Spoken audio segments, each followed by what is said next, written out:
Good evening and welcome to a Thursday night edition of the Buddy Martin Show. I am Buddy Martin. She is Mrs. Martin over here in the corner tonight. Dawn sitting in to keep me company. And what a week it's been. Craziness prevails. If you haven't heard the latest weather forecast, show to pay attention.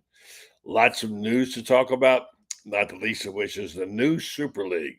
Have you heard about it? Do you understand it? There's a lot to learn. We hadn't scratched the surface, and we talked about it on the show last night. And the feeling among us is it's going to happen and happen sooner than later. And it's something I thought about way back in 1979 when I first drew up my model and started beating the drums for it. It's here. The Super League's going to happen. It's just so much stuff going on. It's hard to keep up, folks. We'll do our best here tonight on the program, and we've got coming up in just a minute our Orange and Blue Bloods brothers, led by Ben Troupe. He'll be joining us about 10 after. Then Franz Beard will be in the house, and Loren Meadows, the coach, will be joining us as well. Encourage you to go right now between the time we start the show, check the weather forecast. It's not looking like it's going to be very nice this weekend, and afterwards, we're going to be in Gainesville on Saturday night. Chris Spears and I'll be taking the game into there along with our gang. And get well soon to Brendan Martin, who's under the weather, and Stella. So let's hope it all works out. It usually does. Stand by. The Buddy Martin Show is next with Orange and Blue Bloods Thursday. Buddy Martin, call him up and tell him what you're thinking. But be kind because he's doing the best he can.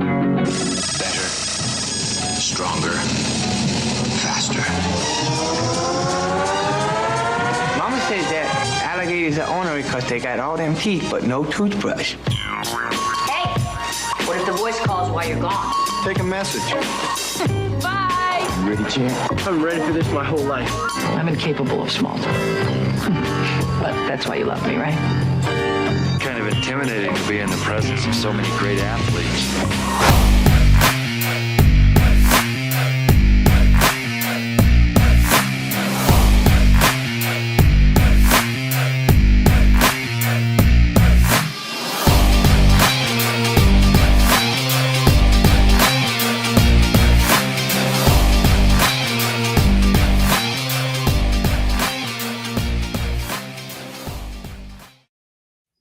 Good evening. I guess that there's a key word out there right now. It's comprehension. Can we comprehend what's happening in our world? Not the least of which is the crazy politics, the wars over in the Mideast, and the things that go on in our everyday life, trying to get through the day. I hope you're doing okay. I know the people of North Carolina and the region of Appalachia need all our prayers and hopes and thoughts. We'd all like to do something. We're going to figure it out. Mrs. Martin and I are going to get together with a friend maybe, and our friend Carswell Ponder to send some money to the Red Cross in North Carolina. We have our family has a cabin up there in Waynesville, not far from all this stuff. It happens to be on the mountaintop, and it was spared. But the friends down below, what a mess. Who knew that you wouldn't be safe in North Carolina on a hurricane? It just doesn't happen. I mean, we could have easily been up there and then trapped forever. Awful scenes we see, especially around that area in North Carolina. And we just wish our friends and neighbors and all you people suffering somebody to get through this horrible thing that happened. Here's the bad news. Right down around the corner, there's another one coming. Yes. One of the models, I follow Mike's weather page, and many of you might as well. And he's pretty accurate without a lot of hoopla. And one of the main models showed the hurricane coming out of the next one, out of the Caribbean and Mexico, right across the breadth of Florida. Now, we know those models change, but man, can you imagine St. Pete getting hit by another one? All the devastation down there and stuff, it's just awful. And it's going to be very wet this week. So, not sure if it's going to be raining at the Swamp on Saturday night. We'll be there for the big game. Never thought we'd say that about UCF. The big game to be played in the Swamp. Can the Florida Gators actually get over the 500 mark. It's like the Mendoza line in baseball. Florida getting above 500 would be epic. They could beat UCF. And by the way, that is the proper terminology. UCF, not Central Florida. For all you people who complained about it, that's the official word from the school. Call us UCF. They're not the Golden Knights. I had to correct our neighbors here today who said their son goes there and he loves the Golden Knights. Not the Golden Knights, the Knights.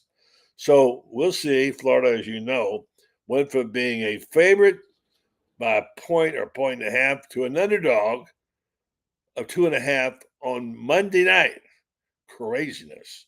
A lot of stuff happening. So all that has to be digested as we get ready for the weekend and see where we are in this madness. Tonight, the tag on the lead was David Whitley's column, which is to say, can Billy be spared, or will he be walked off the field after a loss and fired? So I don't know. You can talk about pros and cons.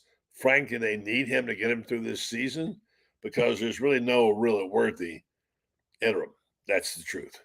As far as coaches go, you can speculate all you want to. I've talked to people around the country the last couple of days. My friend out in Colorado, Joe Williams, tonight, early about that. He said, would Dion be considered?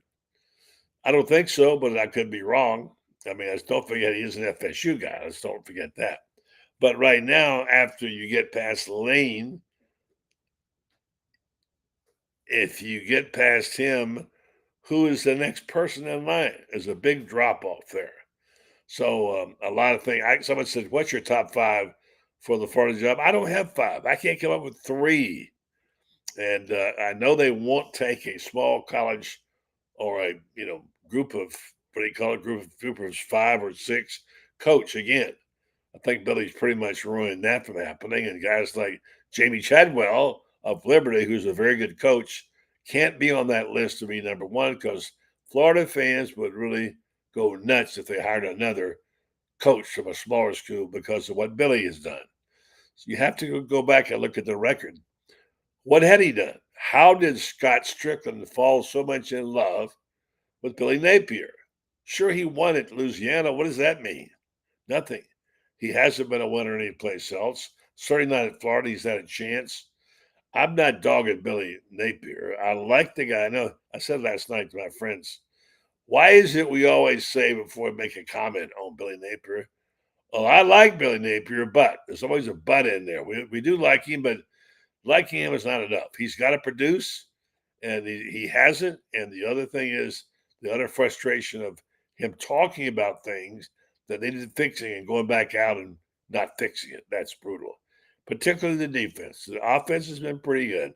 He keeps going through defensive coordinators, and they can't seem to stop anybody. So all that's on the table. They are expected to perform better this weekend and should be able to beat UCF in the swamp. I mean, they shouldn't allow those guys to come in here and win. But we'll see what happens. That's kind of the storyline. The other storyline I want to get into tonight, I don't know how much you follow this new Super League that broke on Tuesday. There is so much there.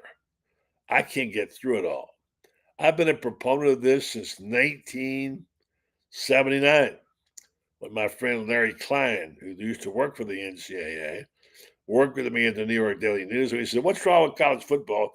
Why can't they market it as well as the NFL? We started with the fact they had no playoff system and they had more marquee games. And there are too many meaningless games to make it marquee.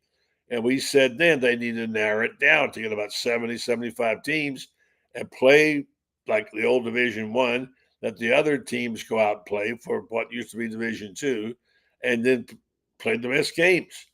One of the models I saw tonight, there's several, has the SEC forming one conference and the Big Ten forming the other.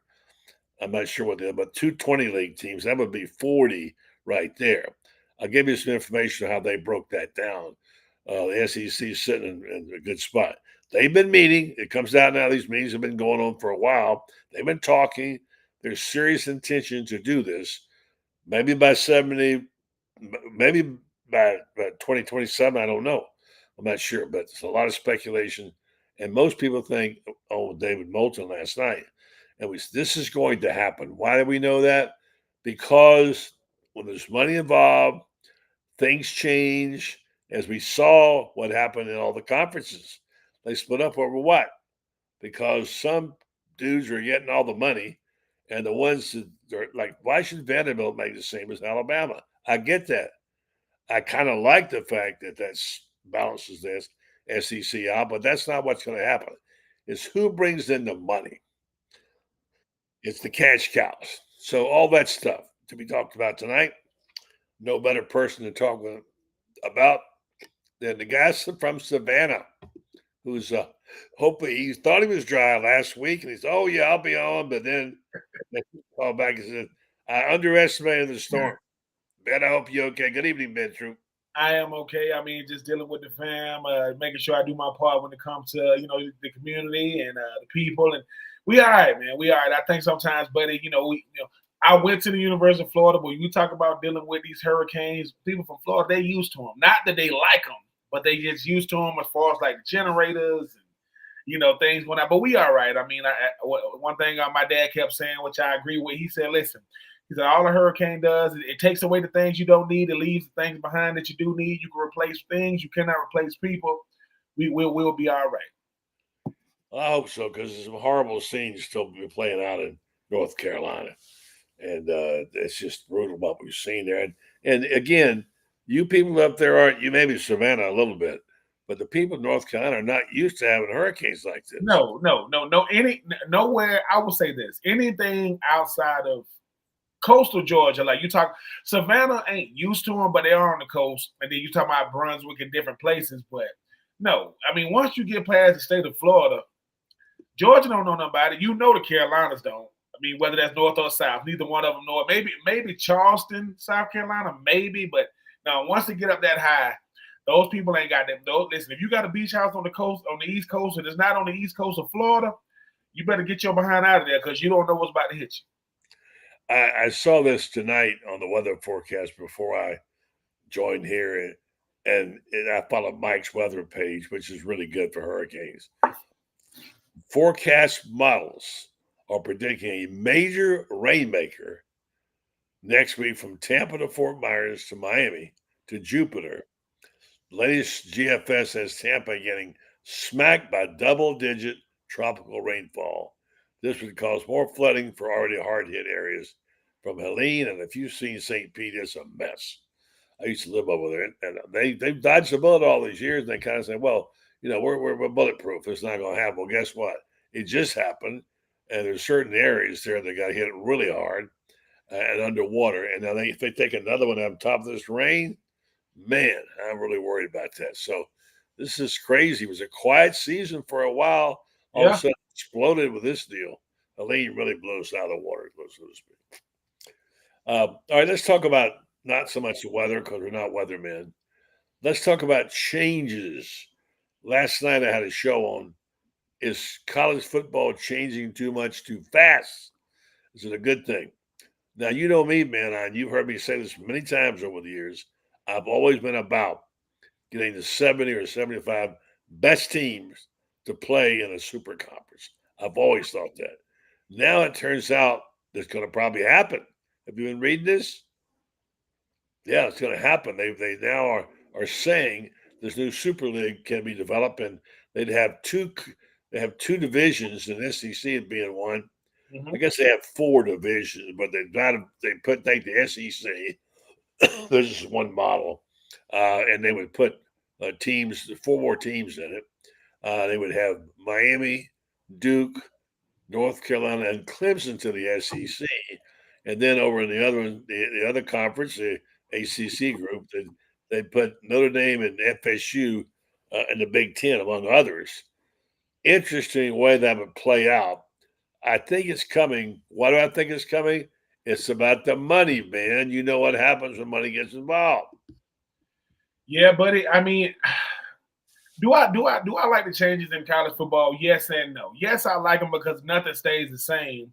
But no, because I think it's like you said, but it's moving at such a rapid rate. It used to be a time that, people always talking about the original SEC, the original members, and then it went away, and then it came back with new members.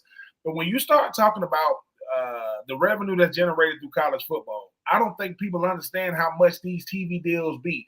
And the SEC is going to be the reason why it all switched up for this reason.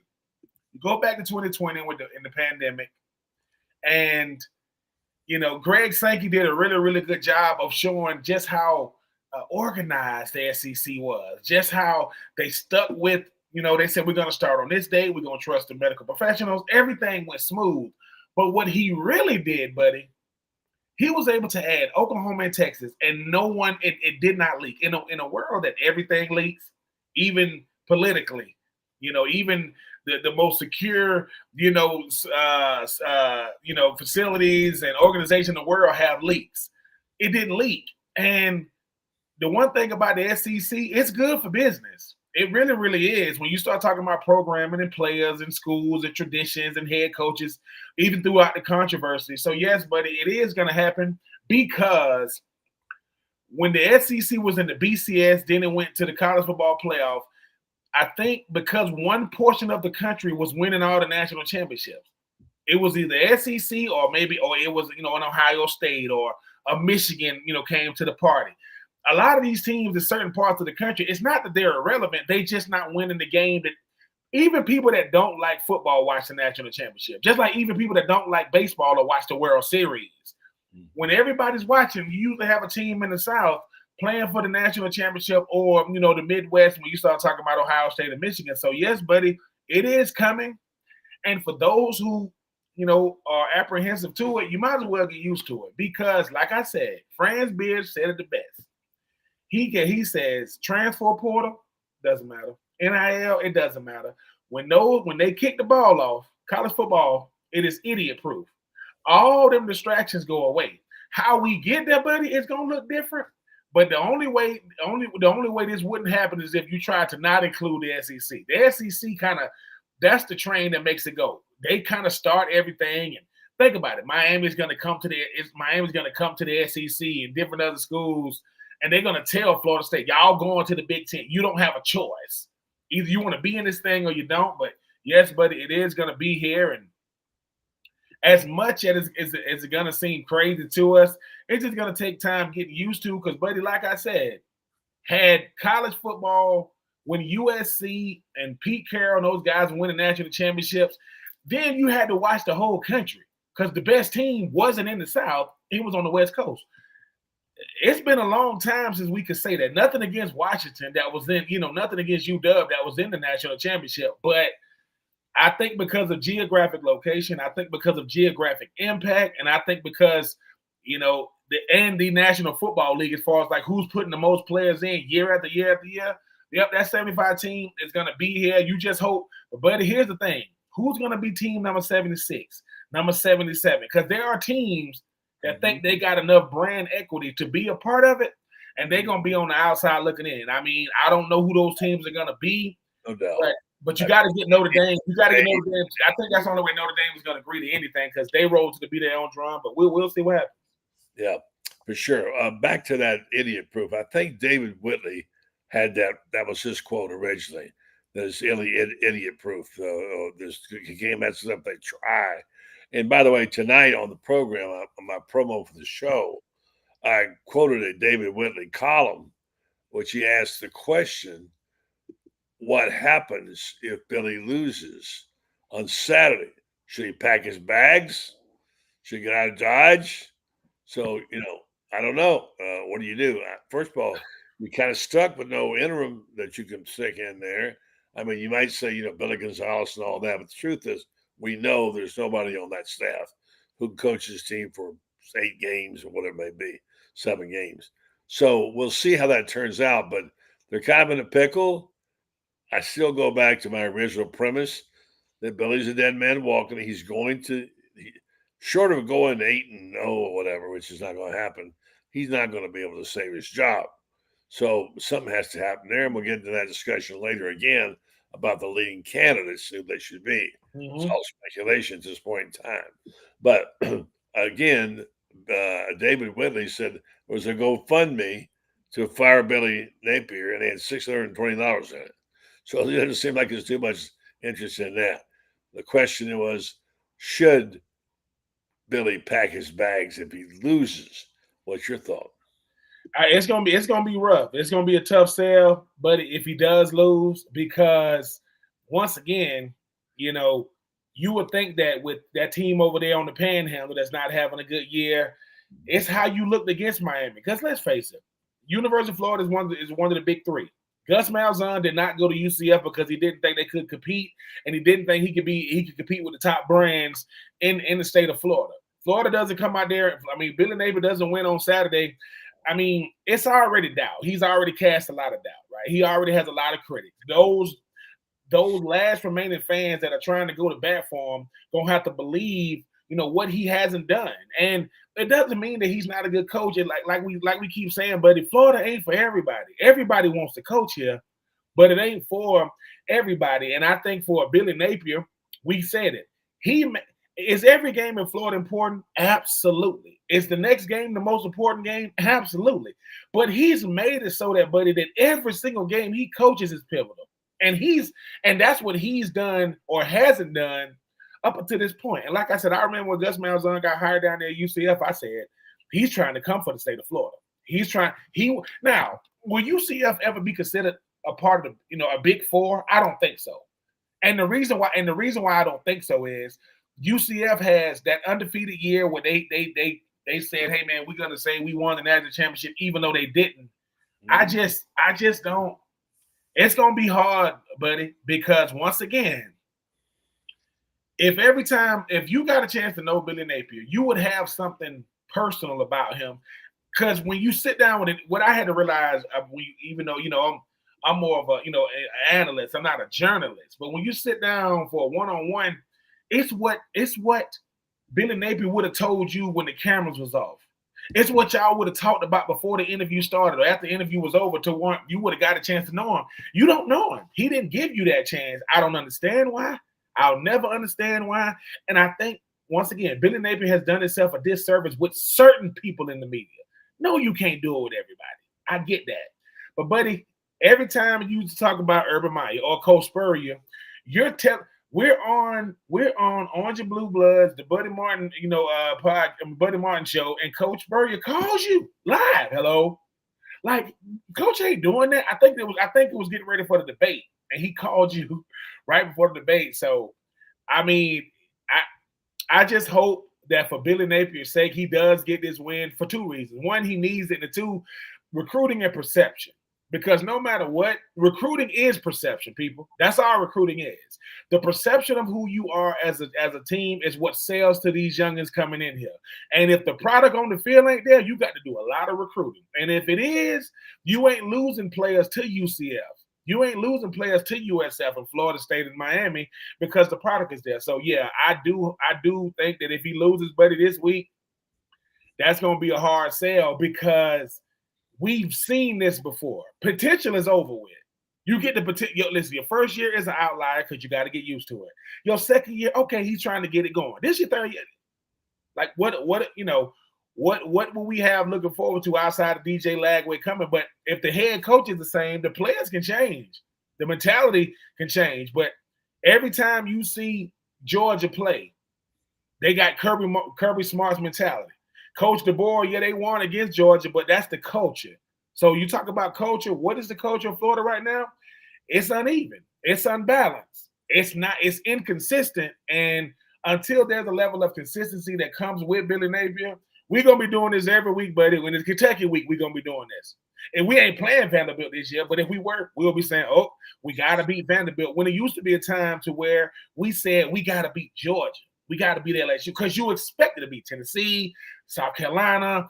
Now it's, hey, man, it's a head scratcher because, like I said, it's been so inconsistent since yes, we're going to try to root for him, but because we have to. But, buddy, he just made life really hard on himself because, like I said, Florida doesn't have an in-between. We either really, really good or really, really bad. And Saturday, I can't stand these night games. I cannot stand them. But Saturday night in the Swamp, it will be rocking.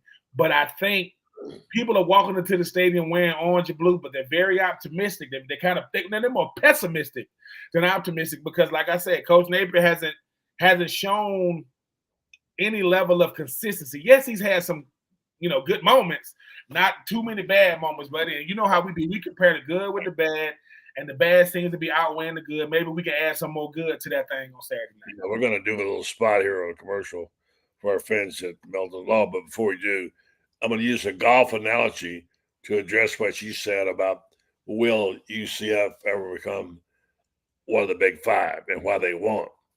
And it has to do with the Players' Championship, which I've been covering forever. I lived in Jacksonville, and it's always, will the Players' Championship become the fifth major? And that question was asked every year.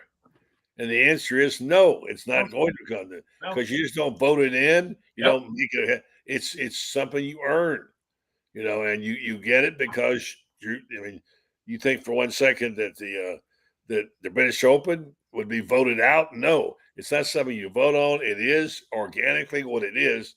They will never be part of the Big Five. They may have a great year. They may win a conference championship, but they will not be in that top four. No. And you're right, buddy. When I got to the University of Florida, I didn't understand how, ginormous this brand was. I knew Coach Spurrier. I didn't understand how big his brand, his impact was, not just with Florida and the SEC, but college football. And I think that's the thing about teams like UCF and USF and FAU and FIU. It ain't their fault, but traditions can't just be within the confines of the school. They have to live outside of, Gainesville. They got to live outside of Orlando. And I think for me, the thing about a University of Florida is the brand of the University of Florida can take a hit, but it's still the biggest brand, right? It can take a hit. Brands take hits. But I think, buddy, now the perception is what got the biggest hit right now in Florida. Because we're gonna always look. If you are the flagship university in your state, you are the biggest brand. Period. I don't care what the other schools are doing, but I think, like I say, but for the brand to get back to what it was, buddy, they're gonna have to start winning games. Because I love basketball, I love baseball, softball, track. I love them. I love them spring sports and the end of them and them fall sports. But buddy like me, if football ain't doing it, people gonna talk about it all. It shouldn't be that way, but hey, man, football rule. Hey, it's what runs the whole thing. Yeah, you're correct. We're gonna go to Franz just a second. We'll first hear from our sponsor, and we'll talk about another sports coming up soon. People are excited about basketball. Hey, some good things happening over there at Todd Golden. We'll hear from our sponsor and back with Franz Spirit next, right here on the Buddy Martin Show. Orange&BlueBlood's night. Didn't mess around. You did something terrific for the Florida band, man. Tell me about it. Well, about 3 years ago, our dear friend Freddie Wiebe comes to us and said, the University of Florida won't buy the band a box truck to move their equipment around in. And when they go to Florida State, they go to Jacksonville or whatever, they don't have any, they have to rent trucks and stuff like that. So we collaborated and we put together a deal where we provided them a beautiful big box truck, and we wrapped it and with Meldon Law and the UF band. And by the way, the UF band was voted the best band in the country in August of 2023. All right, Jeffrey Meldon. And we'll let you know they're in the law business. If you need any help, give them a call. 4 locations serve you. Now one in Williston, also Lake City, Ocala, and Gainesville. Meldon Law, they won't back down. This guy won't back down either. He's always out there putting it out front and doing a great job. And I want to know about how do you pronounce the name of this big 8-footer that's so tall. I've been watching the video on him. And who would know better than a guy who is Mr. Basketball himself? Franz Spear joins the program now once again. Evening, Francis. Good evening, guys. How's life up in Savannah, Big Ben? You got to put your ears on. My fault. I said it's all right out, friends. It's I think the biggest thing that I realized real fast is, when everything is stripped away, like when everything is gone, we all in the same boat, no power, no water, right? You find out real fast. Just how frantic people get. Hey man, I tell you all the time. I said, don't let these skyscrapers fool you. My grandma had my grandma had a cast iron stove, no heating in there. We had an outhouse and a well. That was my dad's mom.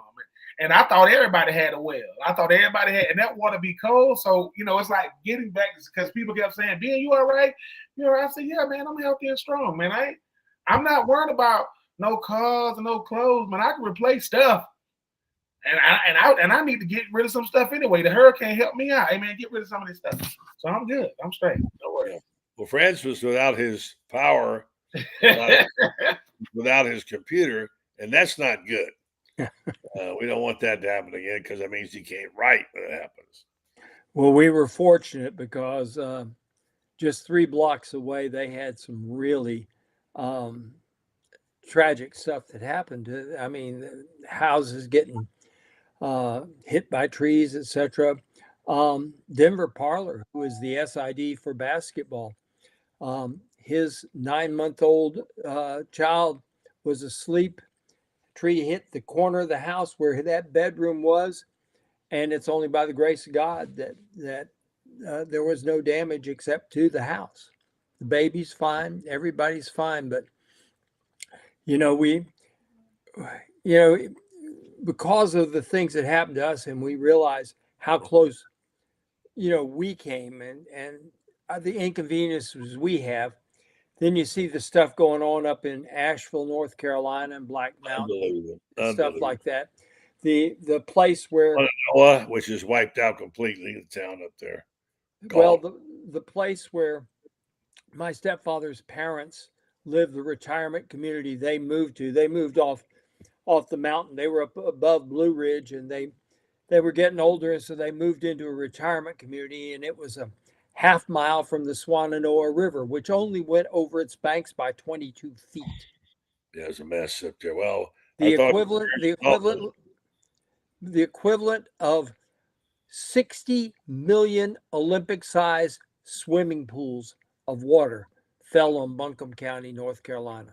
Amazing. It's something like 40 billion before they get to things. It's going to be amazing. You mentioned Denver. You mentioned basketball. Let's flip it over to a second and talk about this basketball team. I've been watching some workout videos.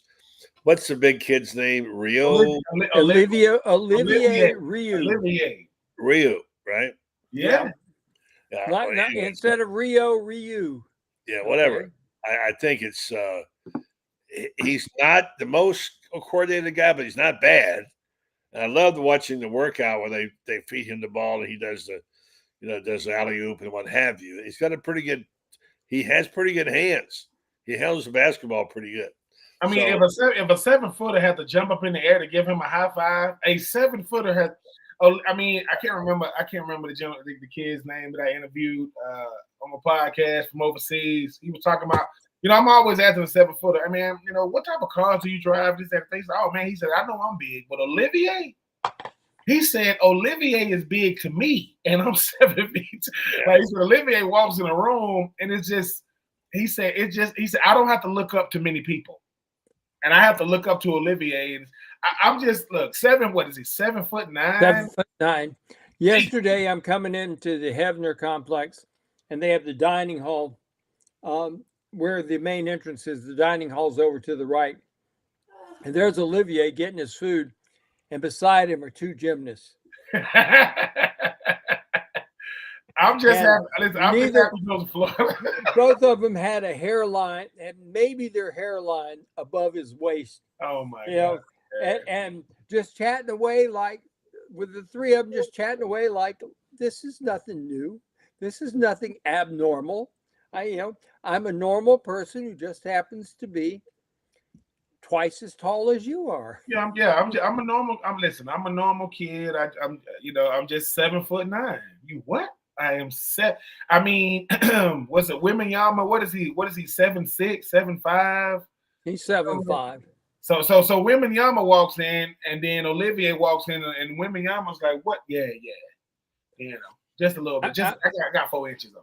I've been asking the guys on the team, especially we had Condon and Hawk in there the other day, and I asked them. I said, "How does it feel to be standing next to Olivier?" And Alex Condon looks at me. He says, "Small." Alex Condon is almost 7 feet tall and 240 pounds. Olivier is 7'9" and 300.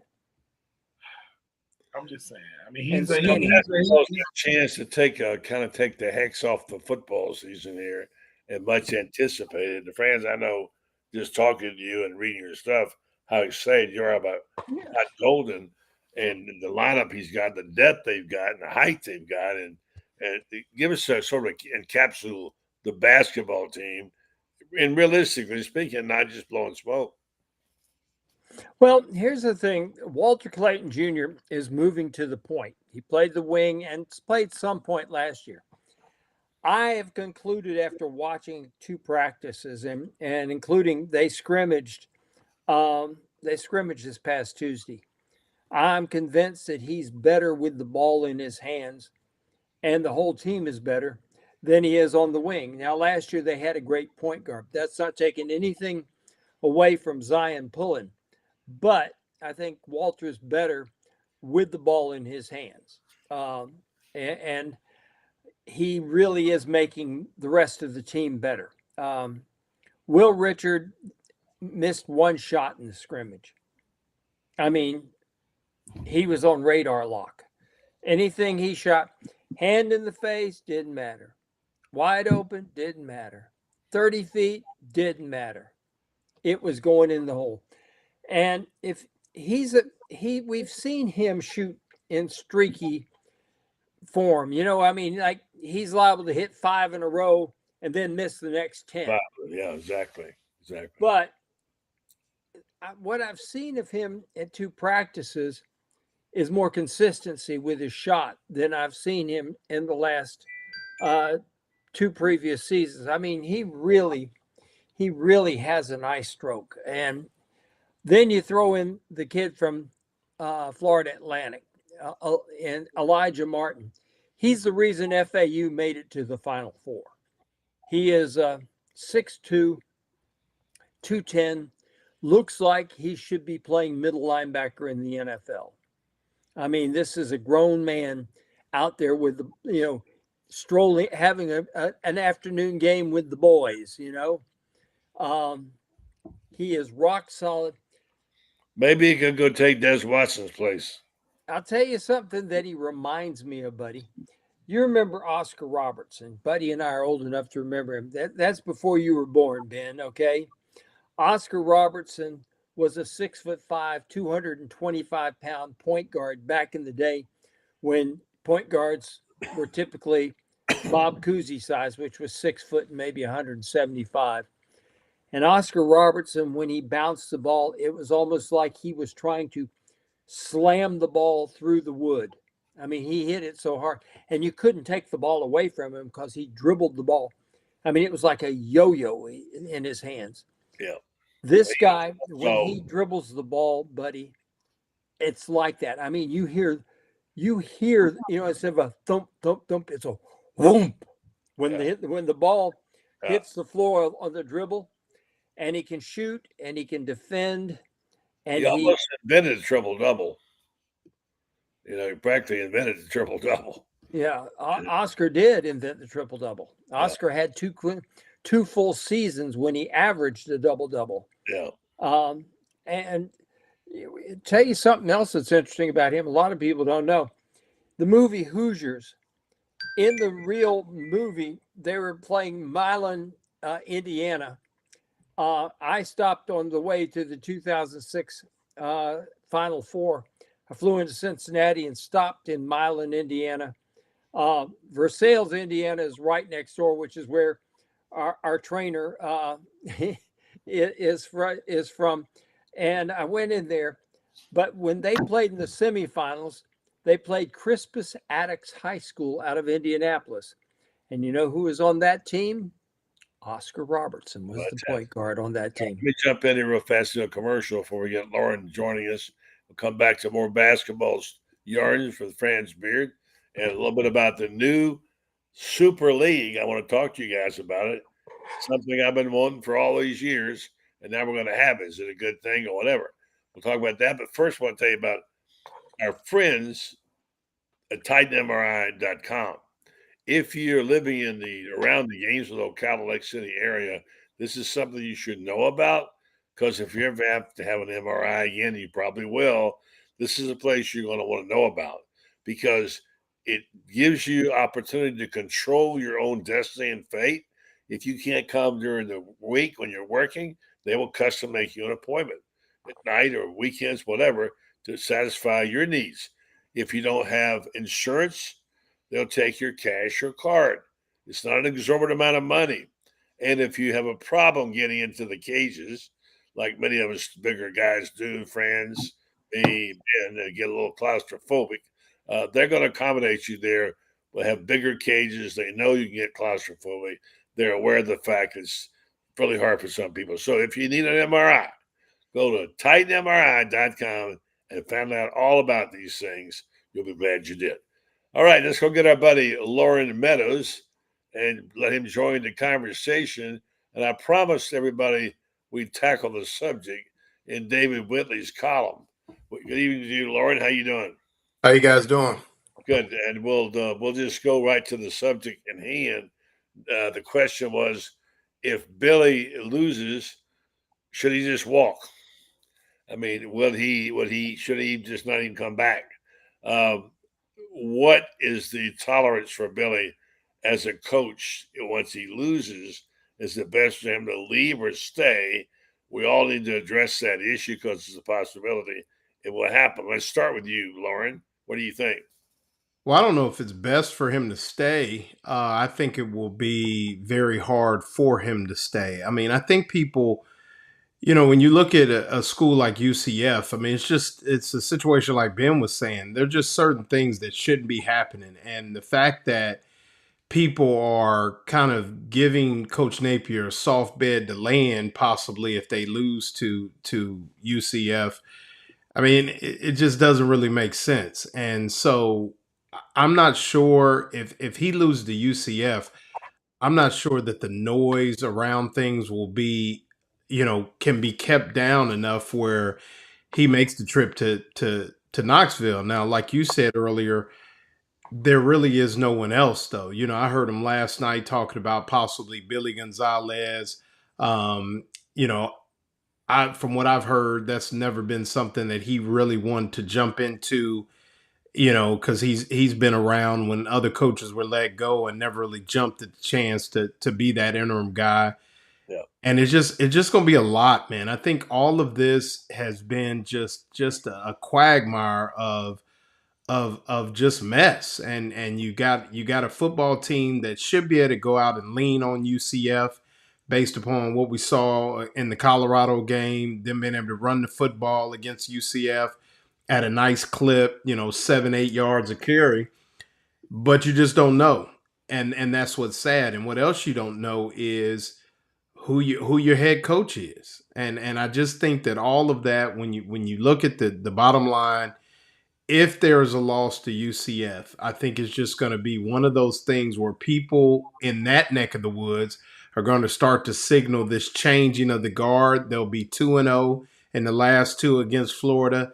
And in their mind, it's going to be, okay, we're in the Big 12 now. We're getting ready to eclipse Florida. And I just think that noise is going to be too loud.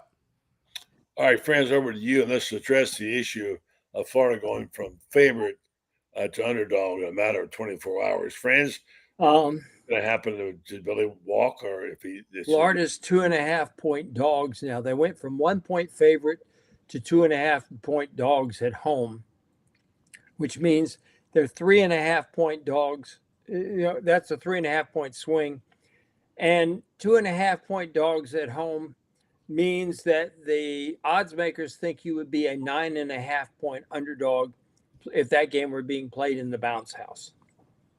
Now you think about that.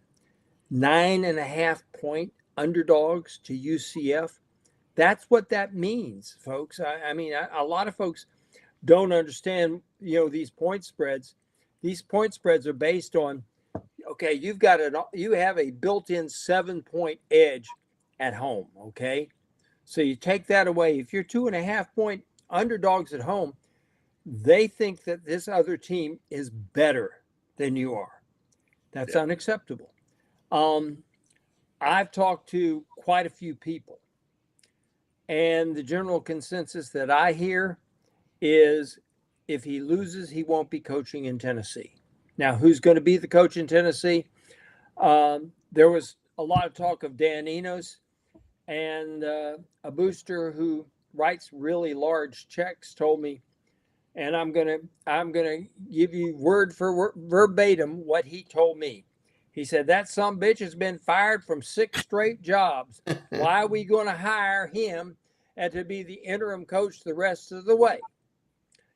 Which is a relatively good question, I think. Why would you hire this guy to be the interim coach? Buddy, as we heard a couple weeks ago about this situation that could be going on, Charlie Strong's available. And Charlie Strong, I think, if you're looking for an interim coach, and Ben, you know him personally, Buddy and I know him as well. I don't know if Loren has ever had a chance to hang around with him. Way back at Notre Dame. That's how far back. one of the classiest guys you would ever want to meet. Talk about a guy that really and truly could step into a situation like this and command the entire room. And that's what, if you're going to have an interim that's something other than just a caretaker, that's something other than just, who has a title, a TINO, a title in name only, instead of a guy like that, then Charlie Strong is what you want. You want that guy that will come in there and he will command the attention of the entire room. Ben, you know him well, and that's what he does. Yeah. Charlie Strong. Let me real fast and say, I think we're talking about different things here. It's not often you go outside for an interim coach because all these guys have learned the system. Then get a guy coming doesn't know the terminology. It's really hard to coach a team that hasn't been yours. Now, the context, friends, of that might be the general manager type person. And the story you wrote a couple of weeks ago, I see several people on here said they're confused about what the breaking news about Florida having help. You should go over that story again. But among the things we talked about in that story was, what do you do when you have to go to your strength? What is Florida's strength? It's national championship coaches. Spurrier and Urban are it. Why wouldn't you use them as a resource? Many people ask that question. Franz, you had a story last week saying that they have let it be known to people they would be willing to help. That doesn't mean they want to coach the team, but if they're going to get an advisory board outside, who better to have an Urban and Steve on that board? Now, I'm not sure. I think the whole general manager concept is a whole different thing. Anyway, to clarify that. All right, Ben, you've been awfully quiet on this. Do you have any magic to offer?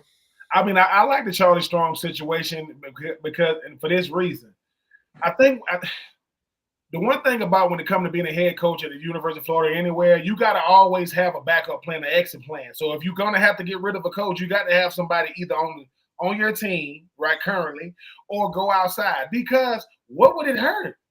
What would it hurt if Coach Strong comes in? You just got rid of the guy you was paying $7 million. The reason why Coach Strong, I think, will be a good candidate is he is going to be a coach. He ain't calling plays.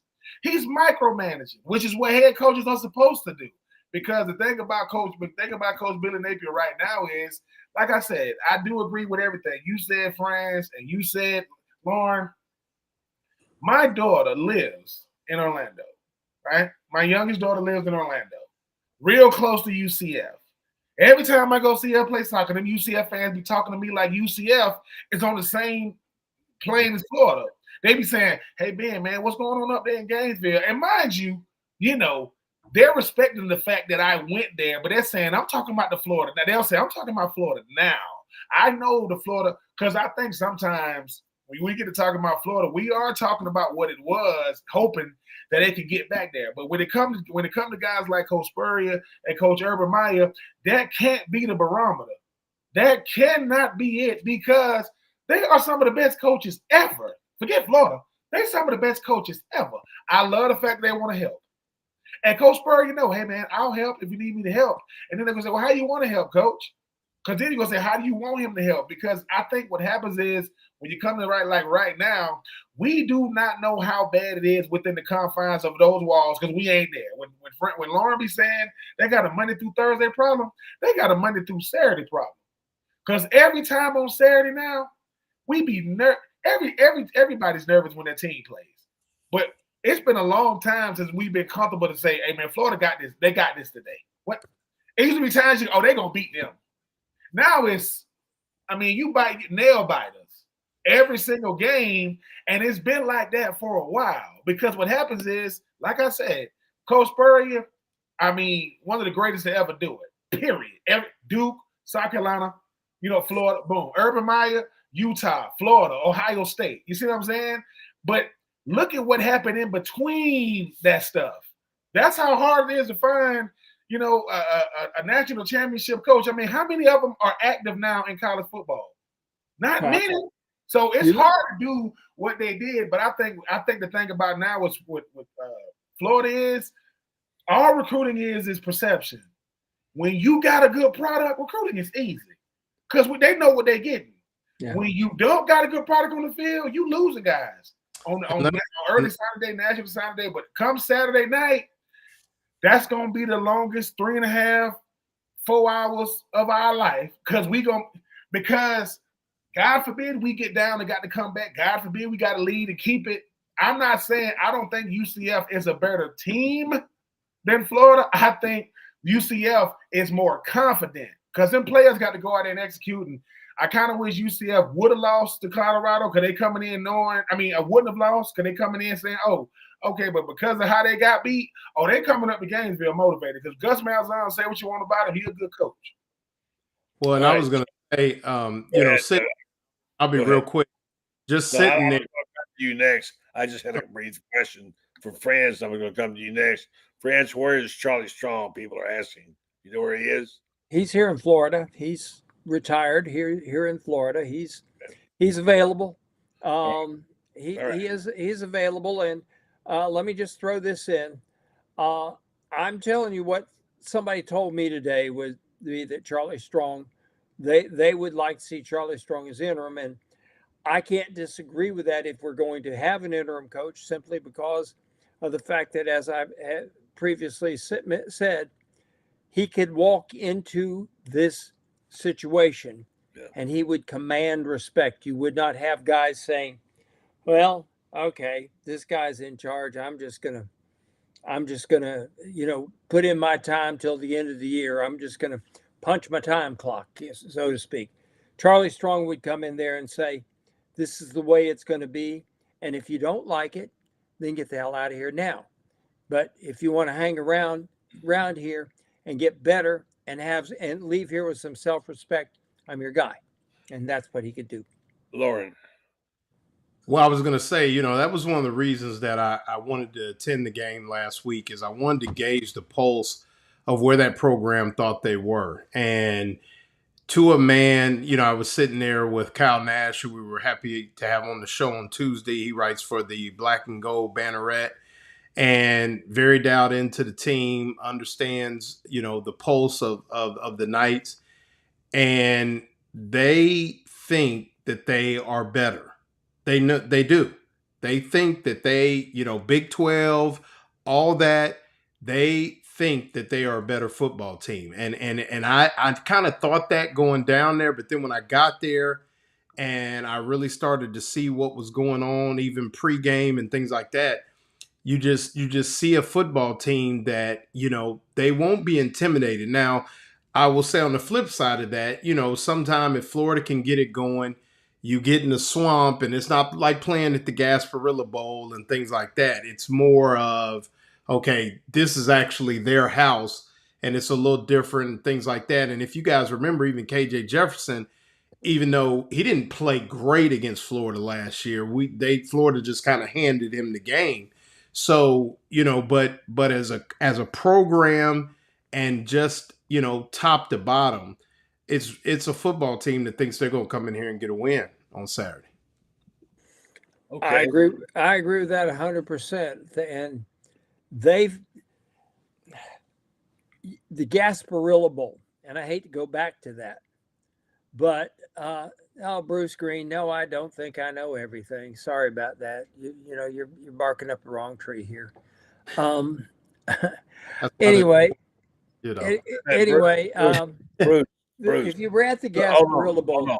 Let me say this to Bruce. Bruce, this is a show where we ask for our expert's opinion. If you don't get that, you need to go to another show. Go ahead, Franz. Here's the thing that those people from UCF, that was their Super Bowl. They partied for hours afterward. Tampa, they wiped the streets clean the next day with the UCF fans who couldn't stand up and walk, and the party moved over to Orlando and lasted for days afterward. It's going to be the same thing here. It's kind of like back in the day when Billy Donovan was coaching basketball here, and USF had a pretty good ball club, and they came up here thinking this was their NCAA championship game when they came up here.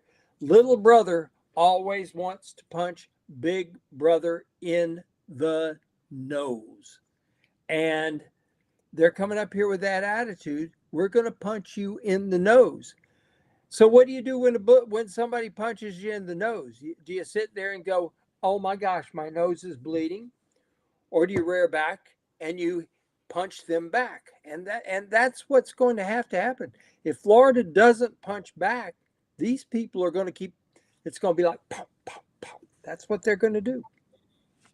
Okay, guys, here's the one to address. Each of you get 30 seconds on the subject. From Robert, who wants to talk about this, all this talk.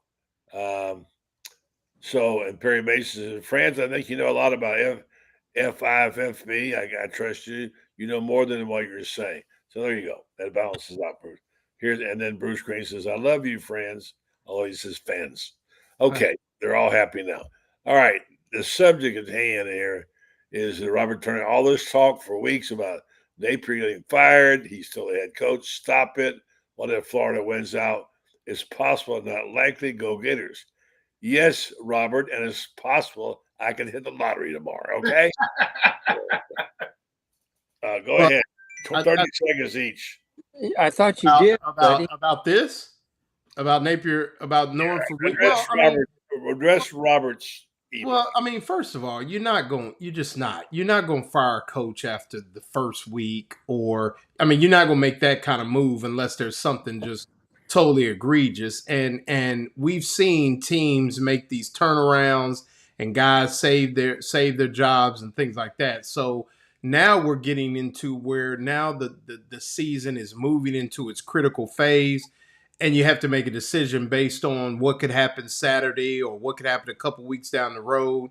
And, the football team, in a lot of ways, to Billy Napier's defense, has played better. They went on the road and played well, which had not been their forte. So that was an improvement. I mean, you got to give him credit there. So I just think it was a little too early now. But to think that he is not on I'm not going to say dead man walking, but if he is on the hot seat. Now, could he be the coach next year? Absolutely. But that is yet to be seen. But, from all intents and purposes, he is week to week with a lot of people that make those type of decisions and can control the narrative from a pocketbook standpoint and things like that. Because we've all. I think he's sitting on a frying pan. What do you think? Oh, it's hot. I mean, it's definitely steaming. But I think what Loren just said is correct. It's if, when we talk about things like, he's still the head coach, but what if Florida wins out? Let me tell you something. if Florida did that, if Florida wins out, it's still going to be a head scratcher. And if you're talking about, well, what happened before?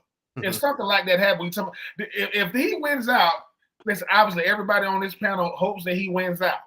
But we live in reality. Tennessee, Texas, Georgia, LSU, Kentucky, Ole Miss, it's how he looks each week. Because now, when it comes to Billy Napier, yes, you want him to win, but it's how he looks if he loses. Because it's so bad when he loses. And I'm not saying it's just him, but he's the head man. It's just really, really bad. Let me tell you something. You cannot have no more losses that look like Miami. Not in the swamp. That cannot happen again. And yes, Miami has turned out to be a better team this year with Cam Ward. I get it. But once again, it's different when you playing teams in your state. So Miami, okay, that's a watch. You got UCF, and I don't know what's going on in Tallahassee right now. And that's going to be a big discussion, too, when they play them. But right now, you got UCF. I think if he does win out, hey, man, if he wins out, that's self-explanatory. It speaks for itself. But I think the thing about Billy Napier is, once again, everybody's watching Florida now, and not for something good. Everybody's watching to see. And I'm talking about people that root for Florida and root against them to see, is Billy Napier going to make it through 2024? And like I say, when we were talking about the gauntlet, remember Franz and Loren and Buddy, we was talking about potentially going 5-1, 6-0 in the first 6 weeks. Now you 2-2, hoping to God you beat UCF. That's where we are right now. And like I said, I mean, with so many things to do in Orlando, them UCF boys, they coming up to Gainesville. Once again, excuse me, these schedule makers, I don't like night games. I just used to love them. But if he does win out, yeah, it speaks for itself. But I don't see that happening.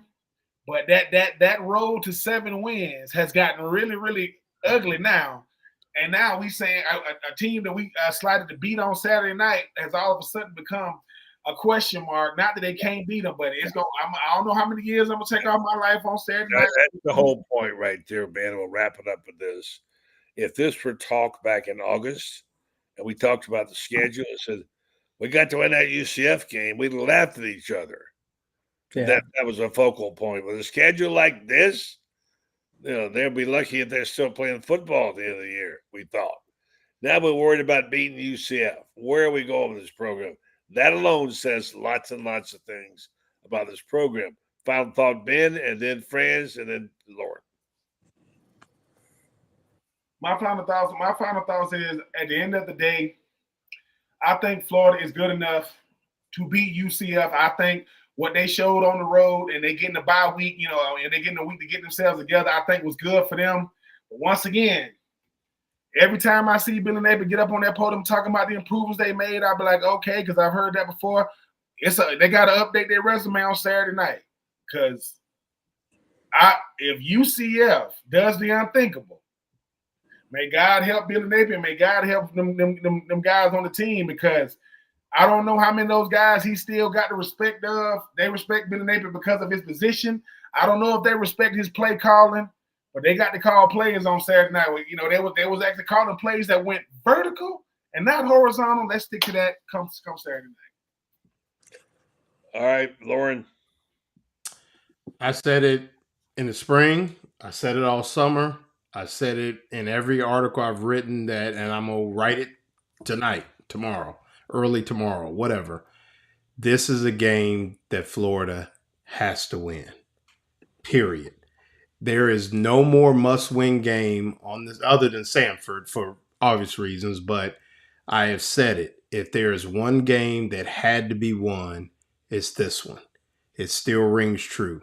I don't care if they were undefeated at this point or 1-3 or whatever. They have to win this football game. So my message to, Billy Napier is, you want to be closed in, and you better understand that you cannot lose this football game, period. Francis, bring us home. My hope is that the Gators play to win and not get in that mindset we are playing not to lose. If they're playing not to lose, they will lose. UCF's a good football team. I mean, I'm not saying they're a great football team. They're a good football team. They can run the ball between the tackles, and Florida hasn't stopped anybody between the tackles all year. So, can they do it? And if they do, if UCF's able to do that, can Florida win the game in a shootout? Because that's what it's going to take. To answer that question about what if Florida were to run the table the rest of the way? Well, obviously, Billy Napier would be the head coach here next year. But you know what? People would be saying, if you can do that this year, why couldn't you win those games the previous 2 years that were close call games? Why couldn't you pull them out? Why, there's going to be he's almost in a no-win situation here. If he wins them all, he's going to coach, but everybody's going to be asking why you didn't do that before. If he loses, everybody's going to say, well, look what you did before. So it's a no-win situation, but as Loren just pointed out, you've got to win this game. You're right. It's no win situation because if he doesn't fire Billy, he's going to catch hell about that. And if he does fire Billy, he's going to catch hell. So no matter what Strickland does, and he may lose his job too. Guys, great job tonight. Thank you, Ben. Thank you, Loren. Thank you, Franz. I'm going to get out of here tonight and tell folks about Red Star. Have a great weekend. I'll see you at the ball yard on Saturday, guys. Yes, sir. Yes, sir. Have a good one. All right. All right. All right, guys. Thanks very much. That's our Orange Blue Blood team there. Always good to have them together. And we'll wrap this thing up after we tell you about Red Star, our good friends over there, and what they do for us so much. We do appreciate all that they are and what they do for our community and what they do in general for our health. What's more important than that? Certainly nothing. I just want to say that my good friends over at Red Star have been supporting me for a long time, and I am most grateful. Joe Sorrentino, Mary Brantley, and the team over there, they do a sensational job in the community. They also do a great job supporting the Gators, and they also do a great job with doing things to help our health. And I say this every night because it's so important. It took me a while to understand this, but now I get it. Grassroots research is the bedrock of good medicine. And they focus on that at Red Star. They've done now, we haven't counted them lately, but since they started, they probably have done over 800 clinical trials. If you know what a clinical trial is, well, it's when they bring a group of people in who qualify on a certain subject, whether it's asthma, whether it's whatever it might be, and they give everybody one treatment and give one other person something else. And they take the results and they get the data and they put them together, what it shows, and that data goes off to one of the big companies to help tell us about our health. It's a great way, the grassroots research, to get to medicine. So let's give them a big kudo for what they do at Red Star Medical Research, seeking tomorrow's answers to the health questions of today. Folks, good show tonight. Have a good weekend. We'll be at the ball yard on Saturday night swap. Let's see what I'm going to bring. Wouldn't it be something if they won and got over 500? Think about it. Wow. That would be an accomplishment given what we're seeing for this team and what they was facing them. So have a good night. We'll probably talk to you over the weekend at some point. Pop on and make a comment or two. Always like to stay in touch with you and get your thoughts and feelings. Have a great one, folks. Good night.